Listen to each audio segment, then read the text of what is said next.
The East Coast is being pummeled with the power of a record-breaking superstorm. Rodanthe swept into pieces. And this is what happens. Debris like pieces of the boardwalk have come for 3 blocks. But it's practically right on that Jersey shoreline. And right now, I want to talk to the people, if they still have electricity, who stayed behind on the barrier islands. We have reports of 5 feet of water in some places in Atlantic County, significant flooding in Cape May County and in Ocean County. That pier is the lifeblood of Seaside Heights. That pier was beautiful. It had great rides. Every one of you people probably, or half you people here have been on that pier. For many, this place is summer memories, a place their parents brought them and where they brought their own kids.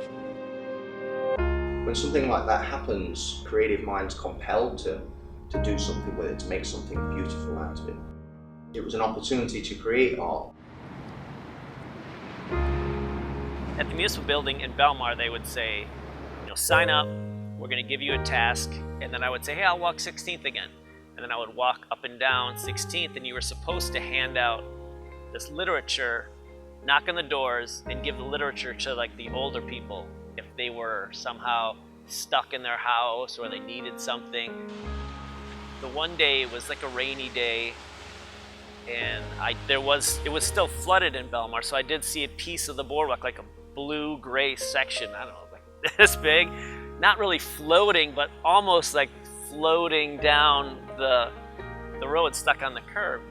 And I was just kind of like in awe that all this wood was just, with all this history, was just being kind of literally washed down the road.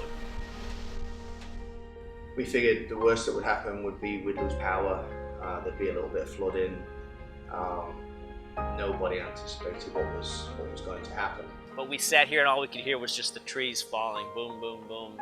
And we were just hoping one didn't hit the house. What was really just startling were the dead fish. I mean, fish had washed all the way down. We're 4 blocks from the ocean and a block from the river. And it clearly was on the ocean, from the ocean. And beautiful fish perished. And you're just like, wow, this is just crazy. I went out that following day and I was blown away by even us. We're 20 minutes inland from the beach, and the trees, the pylons, the roofs, the damage that was around here locally made me want to keep pushing further. So that first day after the storm, I went to Belmar and then rode from Belmar to Point Pleasant. From there, I actually I took 6 months off from work and pretty much went out and photographed every day. I took a plane with a friend of mine from All Air, and we basically started off, I guess West Long Branch, and we flew from there to Seaside. And of course, you don't realize the level, I guess, the degree of the damage until you're actually above it. Because when you're in it, everything looked a mess. But when you were above it, you could see how storm surges had decimated like 2 blocks. And then the following block looked like it hadn't been touched. Of course it had, but by comparison, when you're up that high, some of it was just as if we actually said it looked like a giant with a mallet had come through and just took swings as he was walking, because this was gone, and then that was still there, and then the next one was gone. So Corey and I were introduced by a mutual friend. They figured that we'd get along. We were both creating art from the storm and about the storm, and we hit it off really well. And he was having trouble getting access to some place. There was just a blanket no. So I called a couple of the chiefs of police and got access. And then obviously I took him then, and we both went. He was able to collect and I was able to keep photographing. This is where I keep all the wood. It's my stash of wood from the storm. This piece is a piece I just got about 2 weeks ago. The wood that my buddy Don used to screw to the windows and the doors at the front of the Eastern Line surf shop that's right on like 16th and Ocean. He screwed all the wood to the windows to stop the surge from coming inside the surf shop. Unfortunately, in his case, portion of the boardwalk did breach it, and his surf shop was filled with sand and destroyed. But I did get this, the plywood from here, and I did recently make a cool piece for him with some of this wood. It's not always the best memories for him, but he kind of understands the meaning behind it, and it's not really about the damage, it's remembering what happened.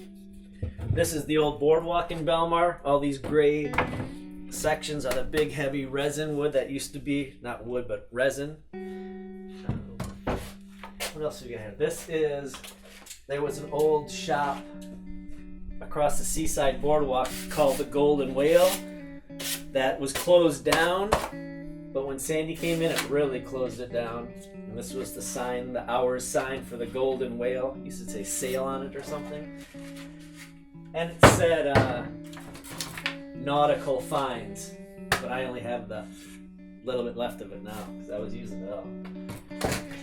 And then all this wood here, the colored wood here, is from the Sandcastle shop in Seaside. So this is Pirates something. But I got good orange wood, turquoise wood, all different colors. This is a bench. One of the people that I was in their house in brick, and I made a piece for them with their address on. This is part of their benches in the back from a home demo.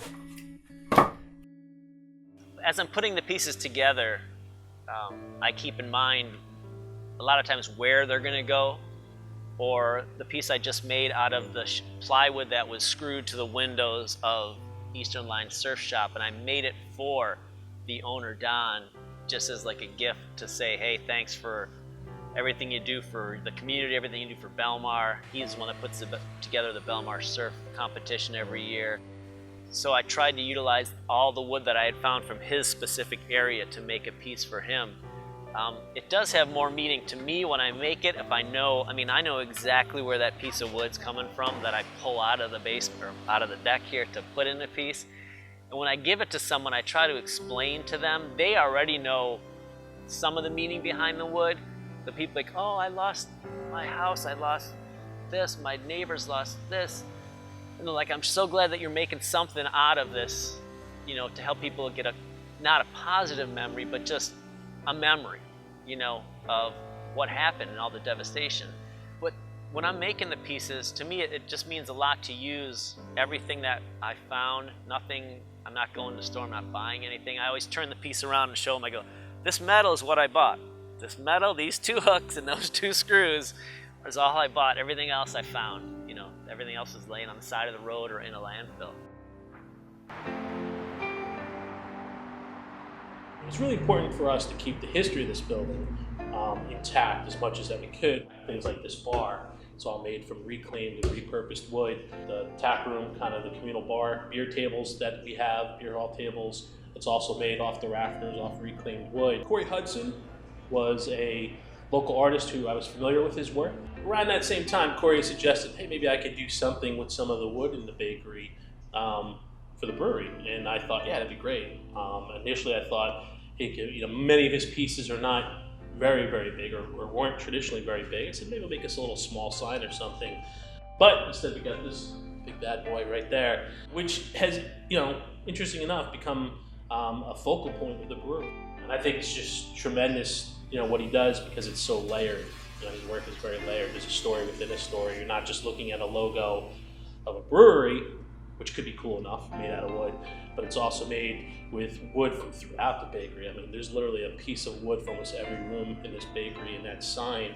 And when folks hear that, we often tell them, if not always tell them, when they take the tour of the brewery, they're super appreciative of that, and they get it, they understand it, and it feels like it's not a complete loss, I guess is the best way to put it. The bakery is not really gone in its entirety, and folks are really happy about that. I had the idea to plaque every piece, to put a plaque on it, just to make it more of not as much a piece of an art, as just more of a remembrance of what had happened, or in remembrance to things that had happened. So in the beginning, I had the wood all arranged in sections. I had wood from Belmar in one part, wood from Asbury, My buddy was a contractor in Beach Haven. I had wood from Beach Haven. So I had different sections underneath the deck here with wood and piles. So I initially thought, well, I'm going to start making these plaques. And I was like, I just was kind of throwing on what I could do with the plaques. But the meaning behind the plaques, each plaque in the beginning, I wanted to have the city that the wood was recovered from on the plaque. And I wanted to start with the number 1, obviously, and work my way up. So in the beginning, there was the Belmar plaques, 1 through 50. There was plaques that said Asbury Park, and it was like 1 through 50. As I went along, I wasn't able to have enough wood from certain areas to keep the wood on one piece just from one area. So I kind of had to change the wording on the plaques eventually to Sandy Storm, New Jersey, because I didn't have enough wood from one area to make the art pieces from just distinctively one area of New Jersey. But in the beginning, when they were all numbered, Beach Haven, Belmar, Asbury, that pretty much just meant all the wood from, not all, I shouldn't say, the majority of the wood from that piece of art that you were getting had the wood from the town that was listed on the plaque. We would go down and, you just look at things and see like interesting shells, and it was like, this is a once in a lifetime, I hope, experience. Maybe I'll pick up a few pieces of the benches that were sitting around, and because they are so iconic for Avon. And I found some really interesting pieces in terms of the bench itself. So, I just picked them up, stuck them in my pocket, and brought them home. I had them on a shelf just as a reminder, and kept looking for different things that actually went. The benches all had plaques that families had purchased for people in their loved ones, people who had passed away, and a lot of people's benches were missing in their plaques. So we would go down looking, because stuff moved. You didn't know which direction any of this stuff would go, so we would go down to look. A friend of ours down the street, his plaque was missing, so we were always keeping our eye out for that. So, and then I'd go out another day and I'd find more pieces of the bench, our benches, and it's like, oh, this one's more interesting than what I had. And, I didn't know what I was going to do with them. One day I noticed that somebody had made some votives with wood that was from boardwalks all along the shore. And I was like, oh, that's cool. Maybe I can do something like that with my pieces of bench. And because my pieces of bench are this aquamarine color, so very distinctive, and it's like, oh, that could be sort of fun. Rebecca, my daughter, had found this artist who was creating art out of the debris really from the storm. So my son Julian worked with this artist to come up with a piece using the wood that I had found and wood that had come from other parts of the shore. This was the Christmas gift that the two of them gave my husband and I for Christmas. The best part is when somebody asks me to do a piece when they let me in their house after it's been destroyed, and I'm able to pull some wood out of their house, and then, like I said, and to say thank you to them for just letting me go into their house when I make a little plaque that has their address on it. Giving the people that piece is way beyond anything, because the people they can't believe that. They're like, no, you don't want anything from this house. It's just junk. You don't want anything out of here. It's all going, I said, just let me look in there. You want some kind of memory? And they're like, yeah, but I don't think you can use anything. And I'll go in there, just find a few little pieces, a little tile, a little something. But when I throw it on the piece and then I give it to them, a lot of times they're like, oh. They can tell exactly where that little tiny piece of wood came from. That's just in the cases where people, let me in their houses to pull the wood out. But as far as the bigger pieces, the pieces I'm making for the shows or the events, I just get a lot of positive feedback from people saying, hey, I saw you a piece in that of charity auction the other day. I saw you did a piece for these guys. I saw you made something for them, and I'm glad that you're at least using this wood for something, opposed to just letting it go to waste. My grandparents have lived in the town of Avon forever. When he retired, he worked as a badge checker. When my grandparents passed away, those benches ended up going on, and they put the memorial plaques. We got one for them. And every year, now that we come down, we always go down and sit on the bench. It's kind of like sitting with family. It was hard. It was just, everything was everywhere. I grabbed a couple people. We went up to the beach and I checked for the bench, and we couldn't find it. Then all of a sudden, we saw one that was broken but leaned. It just happened to be his bench. So ran back into my car, grabbed some tools. The Class 2s came by, gave us a hassle, just doing their job, but they gave us a little bit of a hassle, told us to get out of there. And I'm like, I'm with the fire department, I'm with the special ops team, it's okay. And he's like, no, I got to do my job. As soon as he went down the block, we all jumped out of the car again, went real hard. Myself, my cousin, and my girlfriend, we just ripped it apart, grabbed all the pieces to our bench. We just want to keep it. I love what he's done with isolating his collections of wood and localizing them, you know, localizing seaside wood, localizing Belmar wood, localizing Lavalette wood. It makes it so much more of a personal touch to see that all this was just heaps of rubbish and rubble, and he's created such beautiful things out of it. So I can't really tell you what his motivation is, other than all of our motivation, and that's to do something awesome with something terrible, you know. This piece is number 57, and what he wrote on the back here is number 57 in the series of sandy storm pieces made from wood from multiple areas. And then his signature with the wave, whether that's his signature or he did it because of the wave on front. And then he goes on to say, describe the piece. All green is from wood found in Avon after the storm from the beaches. The white wood is from the marina parking lot pile in Belmar. The background wood and frame is found near the casino in Asbury Park. So it represents about a 3.5 mile stretch of ocean and different pieces from it.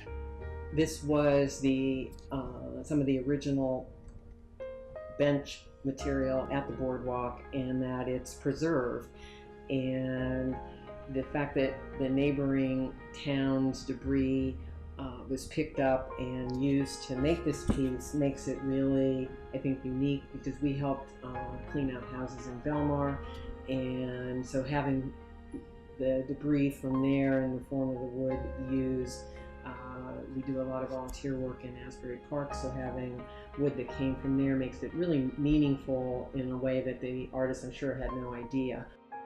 I guess it's in the shape of, I guess the waves coming in, signifying the big waves that knocked over the boardwalk. It's just pretty cool, because now I got, for lack of a better word, our family's going to be up on the wall. I don't know the way to put it. And it always gives me a good feeling that at the small, you know, I can't do much about the storm. I mean, there was $72 million in damage from Sandy. You know, the little tiny bit of good that I can do from a little bit of wood, from a little bit of anything, I mean, as much as I can do. It's not gonna help $72 million worth of damage, but at least it's gonna do a little bit of something. Even if it's a little bit of something just for one person, you know.